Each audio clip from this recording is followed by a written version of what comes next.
그리스도시요 살아계신 하나님의 아들이십니다. 그리스도는 하나님을 만나는 길이 되십니다. 죄와 저주에서 해방이 되십니다. 사단을 이긴 승리가 되십니다. 그리스도는 하나님을 만나는 길이 되시며 내 모든 삶의 주인이 되십니다. 죄와 저주에서 해방이 되시며 나에게 죄와 저주에서 해방을 주셨습니다. 사단을 이긴 승리가 되시며 나에게 사단을 이길 권세를 주셨습니다. 예수님이 나의 모든 문제의 주인이 되어주시고 지금 성령으로 역사하여 주시옵소서. 창세기 3장으로 말미암아 가문 가정을 통해서 나에게 내려오는 모든 저주가 예수님의 이름으로 꺾이게 하시고 마음과 생각이 해방을 받게 하옵소서. 나의 모든 문제 배후의 역사는 악한 영은 예수 그리스도의 이름으로 명하노니 지금 떠나갈지어다. 모든 문제 해결자이신 예수 그리스도의 이름으로 기도합니다. 아멘. 시편 119편 105절 주의 말씀은 내 발의 등이요 내 길의 빛이니이다. 이사야서 40장 8절 푸른 마르고 꽃은 시드나 우리 하나님의 말씀은 영원히 서리라 하라. 아멘. 우리 오늘 마태복음 28장 18절에서 20절 말씀인데요. 이 말씀 통해서 하나님의 뜻 교회 부흥이라는 제목으로 말씀을 나눌 때에 하나님의 뜻과 계획 속에 승리하시기를 축복합니다. 우리 서로 인사 나누도록 하겠습니다. 그리스도는 완전하고 충분하고 모든 것입니다. 하나님의 뜻을 이룹시다. 교회 부흥은 하나님의 뜻입니다.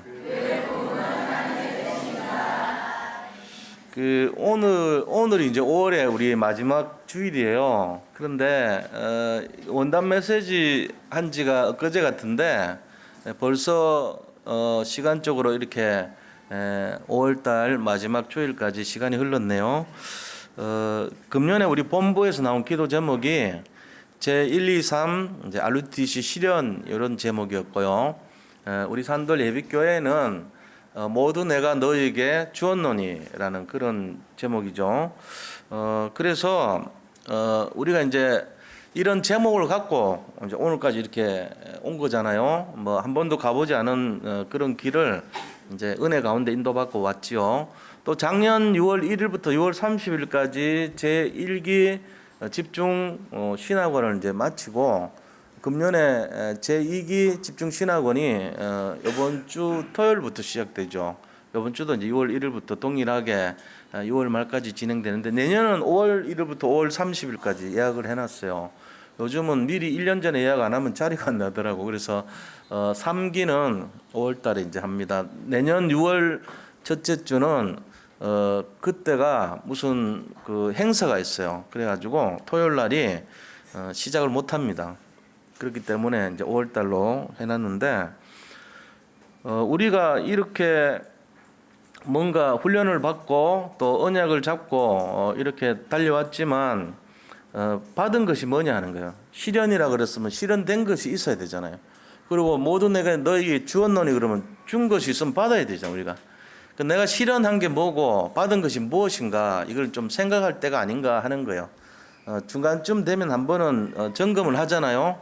세상도 그렇습니다. 중간에 그동안 어떤 식으로 진행이 됐는지를 한번 돌아보잖아요. 그런데 그것이 정상적으로 잘 됐으면은 뭐 별 문제가 없겠지만 혹시라도 우리 자신들의 어떤 그런 소홀함이나 아니면은 조금 더 이렇게 좀 잘 돌아볼 수 있는데도 그것이 안 돼서 못 해가지고 우리가 놓친 것이 있다면 이제 지금쯤 한 번은 점검을 해야 될 시간표가 아니겠냐, 이제 이런 의미에서 우리 말씀을 한번 살펴본 것입니다. 마태복음 28장 18절에서 20절의 이 말씀은 뭐 예수님 돌아가시지 않았죠. 그런데 성격상 유언과 같은 말씀이에요. 예수님이 십자가에 달리시고 부활하신 다음에 제자들에게 남긴 이제 마지막 메시지라고 볼 수 있죠. 뭐라고 얘기했습니까? 너희는 가서 모든 족속으로 제자를 삼으라 그랬죠. 모든 민족으로 제자를 삼아서 아버지와 아들과 성령의 이름으로 세례를 베풀고 내가 너에게 분부한 모든 것을 가르쳐서 지키게 하라 그랬어요. 가르치는 게 아니고 가르쳐서 지키게 하라. 그럼 지킨다는 말은 이제 행동으로 그것이 삶에 적응이 되고 나타나는 것을 말하죠. 그걸 체득이라 그러죠. 삶에 나타나지 않은 신앙생활은 조금 어떻게 보면은 좀 이원화되고 사문화되고 이런 이제 모습으로 될 수가 있어요. 그래서 우리가 진짜 진실하게 나를 살펴보고 내가 예수를 믿는 믿음만큼 실제적인 삶 속에서 성취가 되고 이렇게 해야 된다는 겁니다. 근데 사실 우리를 둘러보면은 참 부자한 것이 많다는 걸 느끼죠. 참 그동안 살았던 것이 후회가 되고 세월은 빨리 가는데 나타난 열매는 많지가 않는 것 같고 이런 이제 모습을 우리가 둘러보게 되죠. 또 뭐 그런 생각 안 할 수도 있어요. 뭐 어떻게 살다 보니까 지금까지 온 거고 이런 이제 많은 이제 내용들을 볼 수가 있는데 우리 자신들이 이때쯤 해서 다시 한번 생각해 봐야 될 것이 뭐냐면은 과연 하나님의 뜻이 뭐냐 이거죠. 제가 오늘 하나님의 뜻 교회 부흥 이렇게 해놨는데 좀 거부감이 생길 수 있어요. 왜 그러냐니까 하나님의 뜻이 무슨 교회 부흥입니까? 그 욕심 차리려고 하는 거지. 목사 욕심 차리는 거지. 그게 무슨 교회 부흥되는 게 하나님 뜻이겠어요? 이렇게 생각할 수 있단 말이에요. 저도 어쩌면은 좀 그렇게 생각했어요. 이게 교회가 부흥되면은 유리한 게 뭐냐 이거죠. 그러면 인간적으로 보면은 제일 유리한 사람이 누구겠어요? 목회자일 수도 있죠. 목사가 인원이 많아지면 혜택이 많아질 수도 있겠다. 그럼 내가 교회 부흥은 목사의 유익을 위해서 성도들을 이렇게 향해서 공식적인 타이틀은 교회 부흥하지만 실제적으로는 이득을 많이 챙기는 쪽에 서 있는 사람의 주장 아닌가 이래 볼 수도 있다는 거죠.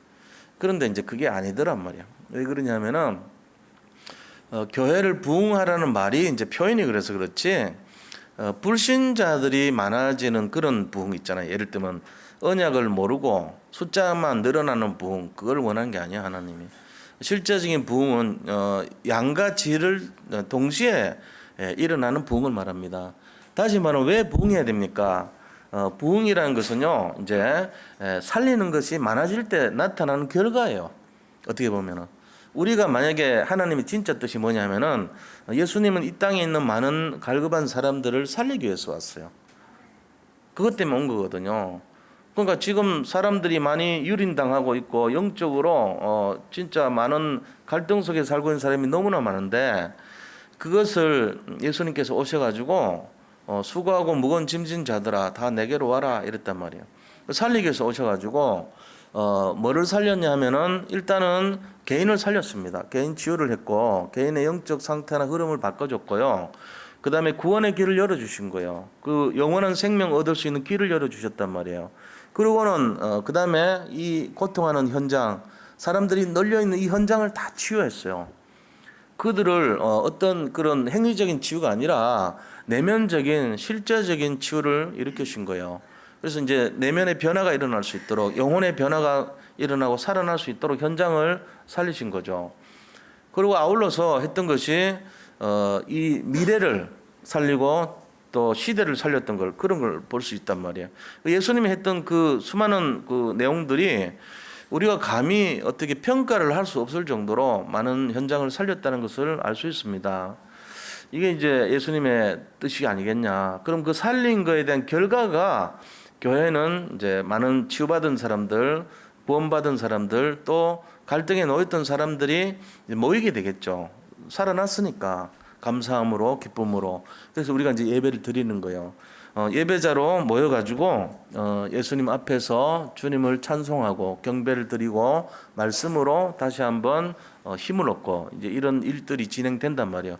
그러면 그 결과물이 여기에 이제 쌓이는 거죠. 그래서 교회가 부흥될 수밖에 없는 거예요. 그래서 교회 부흥을 목적으로 하는 것이 아니라 하나님께서 이 땅에 오셔서 하신 일이 생명을 살렸던 것처럼 우리가 거기에 집중을 해야 된다는 그런 메시지입니다.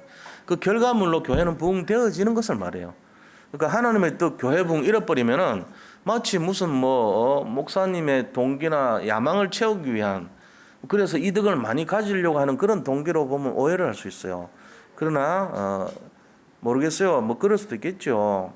그러나 저는 별로 그런 마음으로 말씀드린 게 아닙니다. 그거보다는 진짜 하나님이 원하시는 것이 뭐겠냐. 현장을 살리고 가문을 살리고 개인을 살리고 시대를 살리고 미래를 살리라는 그 메시지를 하고 싶은 거예요. 저는 거기에 우리가 순응하는 것이 하나님 뜻이 아니겠냐 이런 차원에서 말씀드린 거예요. 그래서 이렇게 보니까 예수님께서는 참 너무나 저를 이제 가면 갈수록 제가 목회라는 것을 하면서 깨닫는 게 저 개인이 복음이라는 깊이는 참 아니었구나. 내가 너무나 복음에 비출 때 부족한 것이 많구나 하는 것을 갈수록 느끼는 거예요. 저는 이제 완전한 줄 알고 저는 많이 아는 줄 알고 얘기했던 모든 것들이 알고 보니까 복음에 비춰보니까 부끄러움이 많은 그런 내용들이 되더라는 거죠. 그러니까 이제 그런 상태를 보면서 어떻게 해야지 예수님을 닮을 수 있을까, 배울 수 있을까 이런 걸 이제 많이 보고 성경을 이제 접하는데 제가 이렇게 보면 볼수록 느끼는 게 뭐냐면은 정말 바다 같은 마음을 좀 가져야 되겠다는 걸 늘 느껴요. 내가 바다가 되지 않고 산이 되려고 했던 적이 너무나 많고 사람들에게 인정받고 싶고 우뚝 서고 싶고 또 남들로부터 알아주면 좋아하고 이런 수준으로 제가 살았단 말이에요. 근데 그렇게 해서는 사람을 못 살린다는 것을 제가 알죠. 상처 줄 수 있어요. 잘못하면은. 왜냐하면 우리 성도님들은 지금 세상에서 되게 힘들게 삽니다. 어떻게 보면은 상처가 많을 수밖에 없어. 어렵고 부닥치고 뭔가 이렇게 정말 도전하고 하지만은 전부 다 대부분 사람들이 똑같은 환경에서 살아남기 위해 발버둥을 치는 거기에서 이제 한 주간 좀 힘든 상황으로 마음이 지쳐서 올 수 있거든요. 근데 여기 와가지고 원하는 것이 뭐겠어요? 평안을 원하죠. 수고하고 무거운 짐을 진 자들이 교회에서 새로운 힘을 얻기를 원하는 거예요. 근데 여기 와서 제가 산처럼 해버리면 이분들은 지금 너무너무 힘들어서 쉬고 싶고 어려움을 많이 갖고 있는데 그 수고하고 무거운 짐을 오히려 더 짐을 지러 오면 안 되잖아요. 그럴 수 있단 말이에요. 그래서 제가 이 한 분 한 분들을 제가 직접 만나지는 못하지만 말씀을 통해서 복음을 전달해 줘야 되지 않겠냐. 그 복음의 표현이 산이 아니고 바다더라는 거죠. 제가 이렇게 볼 때는 바다를 계속 얘기하고 있어요. 이 지구상에 육지에 있는 물은 1%밖에 안 된답니다. 대륙에 있는 물은 1%밖에 안 돼요. 우리가 아무리 막 경량을 요동치는 물고기를 보더라도 그거는 전체 바다에 비하면 1%도 안 되는 물의 일부에 지나지 않아요. 그렇다면은 그 물들이 어디를 향해 가겠는가? 세상의 모든 물은 바다를 향해서 가고 있습니다. 지금도 그렇습니다. 그러면 그 바다가 되면은 어떻게 되겠습니까? 일단은 수용할 수 있죠. 나는 바다를 나는 절대로 받아들일 수 없어. 구정물은 안 돼. 그리고 대소변 했던 물도 쓸 수가 없어. 공업용수 나는 못 받아. 이런 바다는 없어요. 심지어는 원자력에서 나오는 폐기물까지도 지금 일본에서 마음껏 바다로 막 배출합니다. 그것도 다 받아들이고 있어요. 그래 이름이 바다야. 안 그러면은 못 받아 이렇게 바꿔야 되는데 다 받아들이니까 바다가 돼버렸어. 이름 한국 이름이 참 잘 지은 것 같아요. 영어로 하면 sea 그런데 그거는 안 통해. 우리는 바다가 참 좋아. 왜? 다 받아들이니까. 제가 막내입니다. 왜 막내가 좋은지 아세요? 막내니까. 다 막 지금 각박하게 사는데 막내만 만나면 좋아. 나를 위해서 막내 줘. 그런 것처럼 바다가 너무 좋은 거예요. 다 받아들이니까. 교회가 그래 돼야 안 되겠나 싶어요. 너무 제가 그동안 몰랐던 게 내 곁에 오면 사람들이 오기 싫어해. 나 그래서 나는 사람들이 미워하는 줄 알았어. 그게 아니고 내가 바다가 못됐던 거야. 알고 보니까 산이 되고 너무 산처럼 이렇게 살다 보니까 사람들이 근처 안 와. 너무 고고해. 그 보세요. 천지연에 그 지금 물이 채워지려면은 어떻게 돼야 돼요? 바다에서 증발돼야 되잖아요. 증발이 돼서 그게 이제 구름이 돼야 됩니다. 그죠? 구름 돼 가지고 천지연 위에서 비가 돼서 내려와야 돼. 그 과정 생각해 보세요. 이 물이 그래도 증발되려면은 지가 나름대로는 굉장히 힘들단 말이에요. 기체로 이렇게 올라가야 되잖아요. 기체로 올라가서 뭉쳐 가지고 어느 정도 무게가 됐을 때 떨어질 거 아니에요. 그러니까 그 과정 생각하면은 진짜 피를 뭐 이렇게 뭐랄까 뼈를 깎는 고통, 인간으로 말하면은 진짜 막 피눈물을 흘리는 고통을 겪어야 되는 거예요. 그래갖고 모여가지고 된 천지연이 얼마나 이 보통 물이 아니잖아요. 그렇잖아요. 근데 바다는 그런 거 없어요. 산에서 흘러 내려오다 보면 편안하게 모이는 것이에요. 제가 바다처럼 넓은 마음을 가지고 그리스도를 닮아서 많은 사람들을 수용했다면 다 모였지 않겠냐. 근데 내가 너무 산처럼 이렇게 살았던 것 같아요. 그러다 보니까 내 옆에 오지도 않고 오려면은 굉장히 이 높은 과정을 거쳐서 이 비를 내릴 때만 만나는 거라 나를. 그럼 그래갖고 사는 인생이 그 좋은 게 아니거더라고. 내가 보니까 목사는 좀 푸근하고 편안하고 누구든지 옆에 와도 이렇게 좀 맞이할 수 있고 그래야 되지 않겠나 싶어요.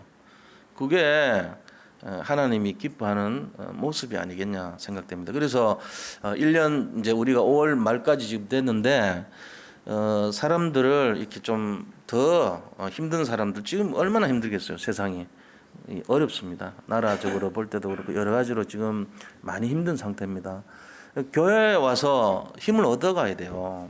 교회 와서 힘을 얻어야 되는데 천지같이 그 올라가서 증발된 물처럼 만나는 그런 교회 되면 안 되죠.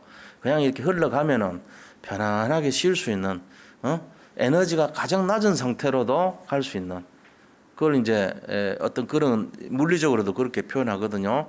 엔트로피라고 하는 말 쓰고 엔탈피라는 말도 쓰고 그런 전문 용어를 쓴단 말이에요. 그게 뭐냐면은 모든 에너지를 가장 낮은 상태로 가는 거.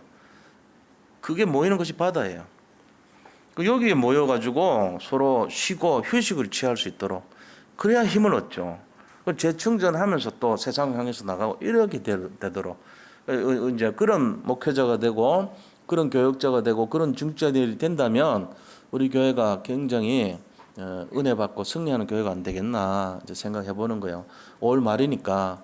그래서 이제 우리가 둘러보니까 지금 이제 이 지역을 한번 우리가 복음을 전하고 지역에 있는 갈급한 사람들 또 힘든 분들을 살려야 되는데 그걸 위해서 지금 계속 전도하시는 우리 캠프 팀들이 예비 캠프를 하고 있어요. 지금 다음 주 월요일 날 이제 본 캠프라 그래서 이제 그동안 복음을 많이 이렇게 전달을 하고 했던 것을 날을 잡아서 우리가 집중 전도 지역을 들어가서 본 캠프를 합니다. 이제 그게 5월 27일 날 오후 2시부터란 말이에요.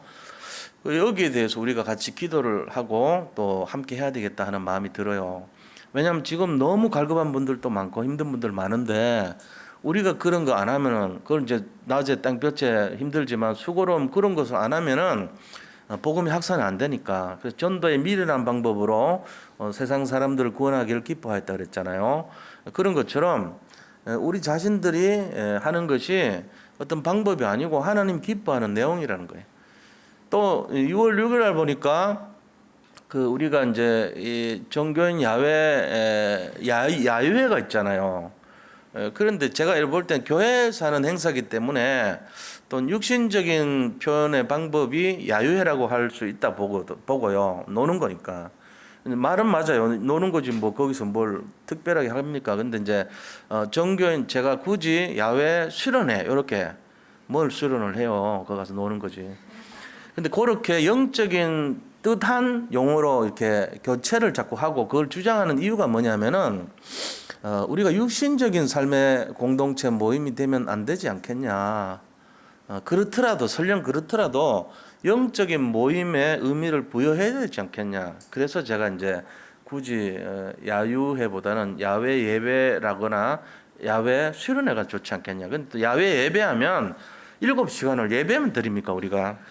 그런 의미가 아니기 때문에 야외 수련회로 굳이 명칭을 바꿨습니다. 그래서 아예 이거를 모든 성도님들이 매년 이거를 알고 기억하라고 해서 돈을 투자를 해서 현수막을 만들었습니다. 연도 구분 없이 날짜 구분 없이 이름만 정교인 야외 수련회 넣어갖고 내년에도 쓸 거예요. 똑같이. 왜 수련회냐 이게 뭔 수련회냐 재미없게 이러지 말라고 미리 말씀드린 거예요. 정교인 야외 수련회 좋잖아요. 그럼 이제 그걸 할 때 우리끼리 가서 재밌게 놀다 오는 것보다는 좀 이런 날이라도 지역에 있는 분들 좀 초청해서 오라고 하고 이렇게 하면 좋지 않겠냐. 세순교회도 보니까 이번 어제죠. 예, 제가 이렇게 걸어 다니다 보니까 현수막 많이 걸어놨더라고. 5월 25일은 점심 식사하는 날 이렇게 해놨더라고. 교회 세순교회 이제 어르신들이 이제 그 가서 함께 식사하는 거예요. 그래서 시간이 되면 저도 한번 해볼까 그랬는데 제가 핵심을 가는 바람에 참여는 못했습니다. 왜냐면 가보고 밥 먹는 것보다도 도대체 어떻게 진행을 하는가 한번 보고 싶더라고요, 사실은. 그래서 우리도 한번 시간 되면 이 지역에 있는 분들 한번 섬기고 그러면 좋잖아요. 그래서 이제 우리는 장소는 좀 좁은데 이미 이 교회 지역에 있는 분들을 초빙해서 그렇게 하더라고. 그분들도 바다의 마음으로 했지 않겠나 싶어요. 뭐 돈 들어가고 이런 건 생각 못 하지만 그게 아니고 지역에 있는 분들이 교회를 한번 맞이할 수 있는 기회를 주는 거 아닙니까? 그래서 이제 좋게 생각했는데 그것처럼 우리가 이번에 한 35명에서 40명 정도 외부에서 들어옵니다. 우리 교회 사람들 한 110명 정도 되고 한 150분이 참석을 해요. 143명에서 늘었어. 한 7명 늘어가지고 150명이 참석을 하는데 저는 참 감사한 거예요. 왜 그러냐면은 우리가 조금 이렇게 뭐 대접하고 재미있는 시간 가지는데 사실 7시간이란 시간을 도망도 못 갑니다. 요 가까운 데 있으면은 다 도망갈 거야. 아마 밥 먹고 그냥 볼일 다 봤으니까 이제 갈 건데 가지도 못해. 강호도에서 가려면 자기 그 개인 차를 거기서 불러갖고 콜택시 불러서 와야 되는데 그거는 못해요. 그러니까 어쩔 수 없이 거기에 아침 9시, 8시에 모여가지고 4시 반까지 거기 이제 행사를 마치고 여기 돌아오면 5시 반 내지 6시까지는 묶여야 돼. 하루 종일. 그것도 8시부터 거의 한 10시간 이상을 우리하고 같이 모이는 거예요. 이런 기회가 없거든. 우리가 복음 전하기 좋은 게 이제 이발할 때, 이발하면서 어차피 앉아 있어야 돼. 전하고. 머리 이렇게 파마해주면서 전하고. 그렇잖아요? 꼼짝하고 못하게 해놓고는 전화하면 되거든요. 근데 이제 거의 장장 7시간을 우리하고 같이 있는데 밥 먹고 그분들도 좀 색다른 거 없나? 아, 지겨워, 지루하다, 아, 더운데. 이럴 때쯤 했을 때 우리가 그 심심풀이 땅콩 역할을 해주면서 싹 가서 혹시 좀 제가 잠깐만 시간 되면 대화를 좀 해도 되겠습니까? 이러면서 우리 교회가요, 작년에 그 6월 1일 이후에 변화된 게 뭐냐면은, 다락방 말씀운동 하는 장소가 110개였는데 120개로 변화됐더라고. 내가 다 세봤어. 그리고, 이 다락방 양육하는 말씀운동 할 수 있는 분들이 교육자 7분에 평신도 16분에서 23명이었는데 3명이 늘었어요. 26명이에요. 그 이제 일단은 모수라는 대나무 같은 역할을 하고 있는 것 같아. 5년 동안은 아무 증거가 없어. 지금 우리 여기 온 지 3년째인데 별로 등록한 사람도 없고 그래요 지금. 근데 밑에 땅바닥에 서로 이렇게 네트워크가 막 형성돼서 5년 딱 돼가지고 어느 시점에 보름 만에 6m가 쫙 큰대요. 그 날을 기다리고 있는 것 같아. 그분들 26명이 지금 보이진 않지만 말씀운동하고 생명운동하면서 이 지역도 복음하고 지금 캠프도 하고 후견인도 하고 다락방 복음운동도 뛰고 있는 거예요. 그래서 이제 그분들 또 뭐 요번에 말고도 하겠지만 그런 26명의 사람들이 같이 동참을 해서 지겹고 뭔가 좀 심심하고 궁금하고 이럴 때 싹 가서 살며시 손을 잡아주면서 수고하고 무거운 짐진 것이 없습니까 혹시? 라고 하면 할 수 있지 않겠나. 그런 기대가 됩니다. 근데 천빵부터 하면 안 돼. 왜냐면은 이거 뭐 밥 한 끼 먹여놓고 말이야. 이거 말이야. 에? 이게 이게 뭐야. 이럴 줄 알았어 내가 교회. 그래서 교회 안 올라 그랬지 내가. 이럴 수 있도록 만들면 안 돼요. 그거 굉장히 지혜 없는 거거든. 사람들이 사업할 때도요. 밥 먹자 그래놓고 그 밥 한 끼 먹여놓고 나갈 때 뭐 부탁하고 이런 거는 그거 굉장히 그거 머리 나쁜 사람들 하는 짓이에요. 그렇게 하면 안 돼. 밥 먹여놓을 땐 밥을 순수하게 밥만 먹여요 그냥. 그러면은 느낌이 있어. 그러도록 아무 부담을 안 주는 거 그게 최고 방법이에요. 근데 우리가 좀 실수하는 게 뭐냐면 밥 한 끼 먹여놓고 내 뭘 해야지 이렇게 하거든. 밥 한 끼 먹여놓고 그 다음부터 뒤도 안 들어봅니다. 그런 짓 하면. 근데 이제 우리는 입이 궁금해. 7시간이라는 기간이 있다니까. 그냥 놀 거 다 놀아라 그러고 시큰하고 옆에 누가 말 걸어주면 좋아할 때쯤 가서 이제 슬며시 그걸 하면 되거든. 사람 살려야 돼요. 하나님이 원하시는 게 우리 교회 부흥이 목적이 아니고 부흥은 결과지요. 교회 부흥만을 목적이라 그러면 막 밖에 나가지고 사람 막 사가지고 막 전도 시키고 막 그다음에 막 갖다 물질 공사하고 막 이래가지고 끌어모으고 될 것 같죠? 절대로 안 됩니다. 진심이 통하지 않기 때문에 더 거부감 같습니다. 그게 가장 안 좋은 방법이에요. 이제 인본 쓰면 안 돼요. 그래서 진실이 전달될 수 있도록 그래 해야 되거든요. 이번에 참 좋은 기회가 아니겠냐 말이죠.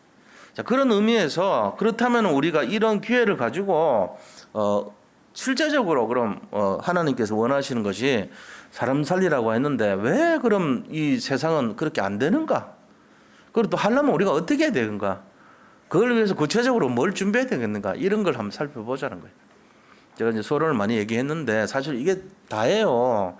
여기에서 우리가 뭔가를 잡아내면 돼요. 사람들이 여기 왔는데 가까이 왔는데도 우리가 여기 서로 사랑하지 않고 그러면 안 돼요. 그러니까 자기한테 왔을 때 그 사람을 살릴 수 있는 사람이 돼야 돼요. 제일 가까운 사람이 여기 성도님들 아닙니까? 지금 교회들이 전부 무너지고 있고 지금 기독교 다시 말하면은 하나님을 믿는 모든 종교의 사람들이 지금 다 내리막을 걷고 있어요. 우리 계신 거 보면 아니에요. 천주교도 똑같이 그래 되고 있어요. 그건 안타깝다니까. 저번에 한번 보니까 신부님이 나와가지고 얘기하시더라고. 안타깝다고 말이지 지금. 그러니까 우리가 이 하나님을 믿는 사람들이요, 이거에 대한 마음이 있어야 됩니다. 원인을 알아야 돼요. 그걸 좀 회복하자는 얘기예요 지금. 자, 그래서 본론으로 들어가서요. 첫 번째, 세계 교회가 왜 이렇게 감소가 되고 있냐 이거죠. 세계 전체 교회가 왜 어떤 면에서는 실패를 하고 있냐 이거죠. 예수님 하나님이 실패합니까? 실패는 안 하죠. 그러니까 하나님 실패가 없는데 왜 우리는 실패하고 있냐 이거예요. 이유가 뭐겠냐 그걸 알아야 되겠죠. 첫 번째 보면은 복음이 사라지고 있기 때문에 그렇습니다. 가장 중요한 것이 복음이에요. 근데 이 복음은 그리스도를 말하거든요. 그리스도를 몰라요 사람들이 점점. 그러니까 문제가 되죠. 왜 그렇습니까? 사단이 활동하고 있기 때문에, 마귀가 활동하고 그 졸개들이라고 할 수 있는 3단체, 프리메이슨, 그 다음에 유대인 단체 중에 로스차일드 가문의 역사, 그리고 함께 하고 있는 뉴에이지 단체, 이런 3단체가 계속 복음을 방해합니다. 그리스도를 방해합니다. 우리가 이제 몰라서 그렇지 계속 그러고 있어요 지금. 그러니까 이런 내용들을 우리가 알면은 그 결과가 뭐냐? 문 닫는 교회가 늘어납니다. 지금 유럽의 10,000개 교회가 문을 닫고 내놓고 있고요. 미국에는 한 6,000개 교회 이상의 문을 닫고 내려놓고 있어요. 1,000개 교회가 말씀 전할 사람이 없답니다. 지금 그런 현실 다 알고 있잖아요 우리가. 우리나라 교회도 지금 650개 정도가 문 닫고 내놓은 교회들이 지금 있어요. 지금 현재 이런 상황 속에 있는 거예요. 그러면서 오직 그리스도라는 것을 놓쳤습니다. 오직 그리스도 안 합니다. 그냥 이렇게 참고하는 그리스도 정도 돼요. 복음이 희미해져 가고 있어요. 주일학교 예배를 드릴 수 있는 교회가 우리나라에 50%밖에 안 돼요. 옛날에는 100%였어요. 근데 지금 주일학교 있는 데가 50%밖에 안 돼요.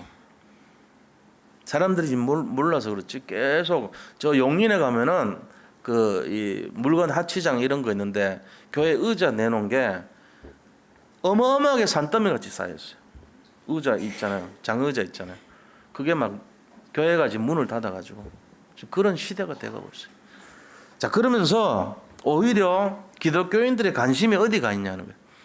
관심이 우리는 아니지만 기독교인의 관심, 그게 바로 나 중심에 가 있고요, 물질 중심에 가 있고 성공 중심으로 많이 가 있습니다. 그래서 응답의 기준이요, 나한테 응답이 오나 안 오나 이거 갖고 응답의 기준으로 삼고 있어요. 내 수준이야. 그러니까 지금 신학 중에도 보면 기복 신앙, 번영 신학이라 그래. 그런 쪽으로만 많은 반응을 합니다, 사람들이. 그러니까 실제적인 하나님의 관심, 하나님의 소원인 사람 살리고 현장 살리고 시대 살리는 데는 별 관심이 없어요. 그건 하나님이 하실 일이에요. 그리고 전도하는 사람이나 하는 일이라 생각합니다. 그러니까 이제 자꾸만 뭐 되냐면 수고하고 무거운 짐지자들은 산더미같이 늘어나고 있어요. 세상에는 날 좀 살려주세요, 나 힘들어요 하는 사람이 넘쳐나는데 거기에 대해서는 관심이 없고, 나만 잘 되면 돼, 나만 성공하면 돼, 내가 이번에 이 문제를 가지고 응답 받으면 돼, 여기만 관심이 있어요. 사람들이 옆에 죽어가도 아무 관심 없어요. 왜? 나만 잘 되면 되니까. 나만 잘 되면 은혜 받고 응답 받았다고 이러고 다니고, 전부 쓰러지고 자빠지고 쓰러지고 힘들어서 허덕거리고 갈급하고 이런 사람들은 별 관심이 없어요. 지금 이게 도대체 어떤 상황입니까? 예수님이 이 땅에 오신 이유를 잊어버린 상황이에요. 예수님의 계획과 뜻을 놓쳐버린 상황이에요. 그러니까 우리만 내 덕만 나는 받으면 돼, 나면 잘 되면 돼, 이 상태입니다. 그러니까 어떻게 보면 하나님이 참 굉장히 씁쓸하고 힘들고 그런 상태가 아니겠냐, 이제 그런 마음을 우리가 알 수 있죠. 왜 그러냐? 그 결과 어떻게 됩니까? 잘못된 부흥의 모습을 갖추게 됩니다. 이런 상태로 살아가니까 교회는 교회당 건물 부흥 중심으로 이제 치닫고 있어요. 교회당을 좀 넓혀야 되지 않겠냐, 이런 식으로 자꾸만. 우리가 진짜 해야 될 것이 교회당을 확장시키고 건물 좋게 세우는 것이 아니냐, 이제 이쪽으로 가고 있어요. 그리고 사람들이 또 장로님들이 박수치고 맞다 그러면서 그렇게 동조하고 너무나 힘든데 많은 헌금을 요구를 하고 있습니다. 또 그렇게 해야지 맞는 걸로 성전 건축이 이슈가 되고 있어요. 왜 성전을 건축해야 되는지를 몰라요. 너무나 많은 사람들이 확장이 돼서 하는 것이 아니라 성전 건축이 목표가 되는 거예요. 그러면 안 되죠. 결과적으로는 어떻게 됩니까? 결국은 교인들은 영적으로 점점 말라가고 피폐해지고 고갈 상태로 치닫겠습니다. 그러면서 한편으로 내가 여기 와서 그런 분위기에 나도 편성이 돼가지고 뭘 하냐면은 내 자신도 물질 중심의 부흥을 추구하는 인생이 됩니다. 이래 돼버려요. 자, 우리가 이거를 좀 냉정하게 봐야 됩니다. 왜냐하면 옛날에 우리가 선왕당 앞에 정한수 떠놓고 빌었고, 그 다음에 옛날에 우리가 불상 앞에서 절하면서 빌었던 그 자세가 단지 형태만 바뀌어서 이렇게 하면서 똑같이 주시옵소서 하고 있어요. 지금 모양은 똑같은데 내용은 하나도 안 바뀐 거예요. 그러고 살고 있다는 거죠. 마귀가 그걸 이용하고 있어요. 틀린 신앙이에요. 그게 하나님이 원하시는 뜻과는 별 관계가 없는 신앙이 돼버려요. 기독교의 본질은 사람을 살리고 영혼을 살리라고 하셨는데 거기는 나는 별로 관여가 안 되고 있어요. 그리고 아무런 느낌도 없이 당연히 내가 받을 축복이 목표가 돼버립니다. 그리고 그 응답 없으면은 하나님이 응답이 없다고 생각합니다. 이제 이런 신앙이 돼버리는 거예요. 이게 지금 세계 교회가 점점 문을 닫고 있는 이유가 돼요. 하나님은 거기에 별로 관심이 없거든요. 우리 각자의 응답에 하나님 별 관심이 없어요. 솔직한 얘기로 하나님의 계획을 성취하기 위해서 물질을 줄 수는 있어요. 그러나 우리 욕심을 채우기 위해서 하나님이 물질을 주는 것은 별로 관심이 없습니다. 하나님이. 근데 그게 안 되니까 교회를 떠나죠. 사람들은. 응답 없다고, 믿어봤자 소용없다 이러고 놓고 떠납니다. 본질 방향이 틀린 거예요. 내가 원하는 추구하는 방향과 하나님이 우리에게 주시는 그 역사의 방향이 다른 거예요. 서로.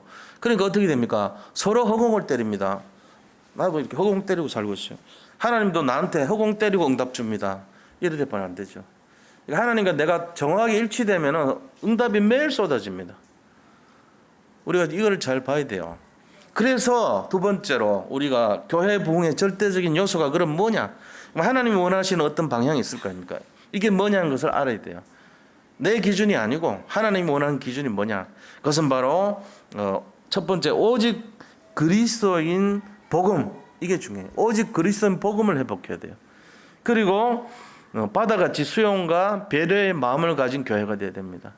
그리고 사랑이 넘치는 교회가 되어야 돼요. 이 세 가지가 제가 볼 때는 중요한 포인트라고 생각합니다. 우리는 교회에 와서 상처받은 상황 속에 놓일 때가 있어요. 내 속에 있는 마음을 누구한테도 말을 못하지만 근심이 깊고 어려울 때가 있습니다. 그럴 때 목사는 그 얼굴빛이 안 좋은 사람을 향해서 기도해 줍니다. 사정을 들어보면 대충 알죠. 저분이 지금 어떤 상황이구나. 거의 압니다. 그런데 본질은 뭐냐면은 그걸 하면서도 주변에 있는 이 성도와의 관계가 더 중요해요. 사실은 그 성도가 나한테 따뜻하게 정말로 사랑을 나눠주고 표현해 주는 것이 더 나한테는 더 중요한 거예요.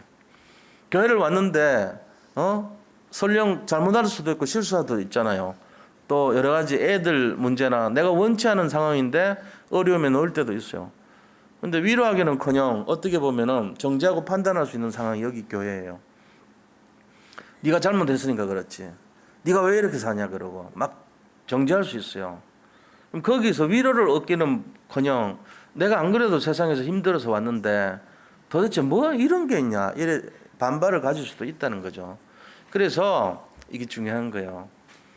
사람들이 기도해라, 전도해라, 그다음에 뭐 헌신해라 이런 식의 답을 주면은 좀 신앙을 함부로 판단당하는 기분이 들잖아요. 그때 느끼는 게 반발이 일어날 수 있거든요. 근데 그거보다는 따뜻한 손을 한번 잡아주고 그냥 껴안아주고 말없이 기도해주고 힘들지 하고 격려해주고 이런 말 한마디가 더 소중할 때가 있습니다. 저는 진짜 내가 은혜 받고 힘없고 응답받을 때가 언제 같습니까? 조용하게 와서 그냥 저를 위해서 기도해주는 그 작은 중심을 볼 때 저는 힘을 얻습니다. 근데 목사도 그런데 성도들이 안 그러겠습니까? 마찬가지입니다. 저는 그분을 위해서 뭘 한다는 얘기를 안 합니다. 그 대신에 조용히 기도해 드립니다. 아, 저분이 지금 힘들겠구나. 이런 걸 느낄 때마다 기도합니다. 말을 안 해도 서로 할 수 있는 그런 관계가 돼야 된다고 봐요. 이게 중요해요. 내가 당신을 위해서 어떻게 하겠다. 그렇게 하는 거는 그거는 틀린 거라고 봐요. 사기꾼들의 특징은 뭡니까? 과대 포장을 하고 광고를 많이 합니다. 왜? 광고를 많이 해서 나를 보게 만들어야지만이 사람들이 관심을 끌고 거기에 따른 응답이 온다고 생각하거든요. 근데 진짜는 어떤 거냐면요. 광고하지 않아도 오는 것이 그게 진짜가 될 수 있어요. 어느 산골 깊숙한 곳에 뭘 이렇게 굉장히 잘해요. 음식을 굉장히 유명하게 잘하는데 간판도 없어. 찾아가기 힘들어. 근데 이상하게 거기 줄을 서서 먹는, 그렇다면 그 사람은 뭔가 있는 거예요. 그럴 정도로 광고를 들이다 하고 막 거기 쏟아부고 하는 거는 약간 좀 사기가 있다고 봐도 돼요. 그래서 그것보다는 그런 광고도 없는데도 줄 서서 하는 그게 진짜가 돼요. 부산에서 제가 저번에도 한 말씀드렸지만 보험 1위 한 사람 비결이 뭐냐고 인터뷰하는데 그분이 첫 방에 바로 비밀을 알려주는 거예요. 제가요 말을 더듬는 거 이게 비결이래. 왜냐하면은 말을 너무 잘해. 그러면 사람들이 사기치는 것 같아서 안 들어줘. 근데 이 사람은 말을 더듬잖아. 말 저렇게 더듬고 보험 설명하는데 설마 사기치겠냐고 다 들어주더래. 그게 비밀이에요. 우리는 막 잘해야지 달변을 해야지 될 것 같지만 그게 아니고 사람들은 진짜인가 가짜인가 이거 보는 거예요. 그 기준으로 볼 때 나보다 좀 못하고 어리숙한 게 설명할 때 그 믿음이 가거든. 그래 네가 뭐 그런 머리를 갖고 나한테 썩이겠냐 이러면서 다 들어주는 거예요. 너무 잘나면 안 돼. 약간 좀 바보스럽게 사는 게 세상 방법일 수도 있어요. 그게 바다거든. 바다는 만만하게 보이거든. 그래서 다들 달려와요 바다로. 산은요 이게 지금 너무 고고하거든. 못 갑니다 근처에. 제가 산처럼 살 때는요 무서워하더라고. 밥 먹을 때도 안 와 근처에. 이상하게 내가 무슨 냄새 나냐 말이지. 근데 내가 바다가 되고 나니까 편안하게 오더라고. 내가 그걸 느낀 거예요. 그리고 나는 누구를 보더라도 아 저분 진짜 10년 만에 만난 반가운 사람처럼 그래 보려고 그래요. 그게 비결이에요. 내가 너무 지나치게 강조하고 힘들게 해버리면 그분이 무슨 이유로 나를 보겠어요. 이유가 없어요. 그래서 내가 마음을 좀 바꾸자. 좀 모자라고 부족할 수 있지 않겠냐. 그러나 여기까지 와서 정말로 우리 교회라고 생각하고 예배를 드리는 분들이라면 내가 지나가는 사람도 수많은 기도를 하면서 살리려고 하는 내가 여기까지 와가지고 앉았는데 이분들조차 못 살리면 내가 무슨 낯으로 하나님을 뵐까 이런 생각을 많이 합니다. 여기 계신 분들은 정말로 바다 같은 편안함을 누리시기를 축복합니다. 그렇게 하셔야 돼요. 제가 설령 어떨 때는 내 열심으로 내가 순간적으로 백두산같이 놀더라도 목사님이 순간 실수하지만 혼자 있을 때 다시 정신 차리겠지 하고 기다려 주시기 바랍니다. 제가 많이 철이 들어가고 있다니까 옛날하고 달라요. 우리 교육자분들도요. 나 진짜 그러고 싶어. 내가 어떨 때 보면은 막 조금 약간 옛날 배운 그 구세가 있거든. 옛날 배운 그 습관이 있어. 정은주 목사님 밑에서 이렇게 막 몰아붙이는 걸 많이 배웠거든. 그래가지고 막 지를 어떨 때 막 잡듯이 막까지 하다가 요새는 안 그래. 아 이거 지금 내가 뭔 짓 하고 있냐 이거. 미안하다. 죄송하다 이러면 집에서 한 10배는 회개합니다. 그러니까 이제 그렇게. 근데 남 상처 주지 마세요. 상처 주면 그대로 대로 좀 말로 얻습니다. 제가 그래요. 목사는 제일 그래요. 여기서 상처 주면요, 저는 말로 받습니다. 나중에 그래 돼. 피눈물 흘려요. 제가 그걸 알기 때문에 가장 내가 할 수 있는 최대 표현이 바다입니다. 저는 바다가 되고 싶습니다. 그게 비밀이에요. 이거 하셔야 돼. 이거를 진짜 못하면은 절대로 안 돼요. 그래서 서론이 아니고 복음을 잡고, 우리는 주로 서론에 속잖아요. 또 수용하고 배려하는 그런 태도로 모든 걸 다 수용해줘. 모든 거. 세상의 모든 사람 수용해주고, 어떤 사람의 잘못된 것도 수용해주고, 그다음 행정도 수용하고, 그다음에 어떤 불법도 수용하고, 일단은 그렇게 하는 거예요. 그러고 나서 어떻게 합니까? 그분들을 어린애 여기 6살, 7살짜리가 막 소리 지르고 몰래도 수용해줘야 돼. 여기서 놀아라. 이 장소에서, 이 그라운드에서 뛰어놀아라. 항상 언젠가는 네가 복음 볼 것이다. 이런 마음으로 수용해줘야 돼요. 그걸 이잡듯이 작아가지고 말 안 들으면 4대 지금. 그다음에 알아? 끝나면 이런 거 하면 안 돼. 그 아이가 마음을 상처받아. 박 대통령 13년 다녀가지고도 이 복음 가진 사람 바다를 못 만나니까 산들을 만난 거라. 그 밖에서 흙탕물에 뛰어들어오니까 야단쳤거든. 다시는 안 갔잖아요. 전두환 대통령도 옛날에 그 성가대도 서고 그래서 육사 다닐 때, 그러면서 하는 말이, 내가 교회도 다녀봤는데 답이 없더라 이러면서 백담사 갔잖아. 그러니까 우리가 기회를 놓친다니까요. 여기까지 왔는 사람을 내가 미워하고 정죄하듯이 해버리면 그 사람이 어디 가서 답을 얻어요. 그래도 여기 힘든데 수고하고 무거운 짐 지고 살아보겠다고 여기 교회를 왔는데 와보니까 이게 말이지 사람 반 죽이네? 그러면 안 돼. 여기 있는 분들도 똑같아요. 힘 주시기 바랍니다. 그래야지 살아나죠, 교회가. 이게 바로 첫 번째 비결이에요. 그 다음에 둘째는 절대 제자. 복음을 누리고 전도를 누리고 기도를 누리고 삶에 승리하는 제자. 이거 되면 돼요. 그리고 세 번째는 절대 현장을 가지면 됩니다. 그래서 복음으로 이전 캠프가 뭐냐면요, 그 현장을 다 분석해가지고 이분들에게 복음을 전하는 그 내용이 있어야 돼요. 그리스도로 다 알게 하고. 그래서 다락방 복음운동처럼 그 사람들을 분석해서 복음을 알게 하고 거기다가 이제 장소도 만들고 시스템을 구축하는 거예요. 그렇게 하고 나서 거기서 관계 전도를 해가지고 펼치면 그게 본 캠프가 됩니다. 본 캠프의 결과가 이후 캠프인데, 이후 캠프에는 뭐가 일어나냐면요, 거기에 열매들이 나와요. 루디아도 나오고 야손도 나오고 브리스길 아굴라도 나오는 거예요. 그러면 지교회도 세워지고 다락방도 열리고 미션도 세워지는 거예요. 그게 이제 순서거든요. 그거 할 수 있는 제자가 일어나면 그게 절대 제자라 그래요. 그러면 그 사람들 통해서 세워지는 것이 절대 시스템이 세워져요. 이 절대 시스템 할 수 있는 사람이 나오면은 이 교회는 살아나게 돼 있습니다. 그게 5가지 기초 실현팀입니다. 그 사람 나오면 돼요. 그러고는 말씀의 강단에서 이렇게 선포되면은 이 말씀 잡고 말씀을 실현하는 팀이 나오면 돼요. 그러면서 마가다락방에 있던 복음을 체험하는 팀이 나버리면 돼요. 그러면은 응답이 될 수밖에 없죠. 이게 우리가 해야 될 내용입니다. 자, 그러면 세 번째로요. 자, 그럼 뭘 준비해야 되냐, 우리가?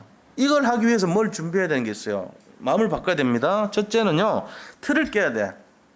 나의 옛 틀 갖고는 안 돼. 나의 옛 틀은 율법의 틀이었어요. 저 같은 경우. 그리고 산을 갖고 있는 틀이었어요. 근데 이게 새 틀을 갖춰야 되거든. 뭐냐? 복음의 틀이거든요. 복음의 틀은 바다 같은 마음이에요. 가장 낮을 수 있고 겸손하고 나를 주장하지 말고 사람을 힘들게 하는 것이 아니라 다 수용하고 포용하고 사랑해 주는 마음. 어떤 내용을 할 때 그 사람을 정죄하고 판단해서 말로 꺾으려고 밟고 죽이는 게 아니라 살리는 비밀을 알아야 돼요. 말 한마디라도 그래, 네가 나보다 낫다. 그래 생각한 게 맞겠구나. 그래, 힘내라. 힘들지? 잘했어. 뭐 이런 말 있잖아요. 격려하고 나보다 네가 낫다 그러고 격려는 내가 오래 믿었지만 니는 순수하구나 이러고 격려해주고 좋은 장점을 발견해주고 이런 사랑의 마음이 있어야 된다는 거예요. 그거 없이는요 틀 안 바뀝니다.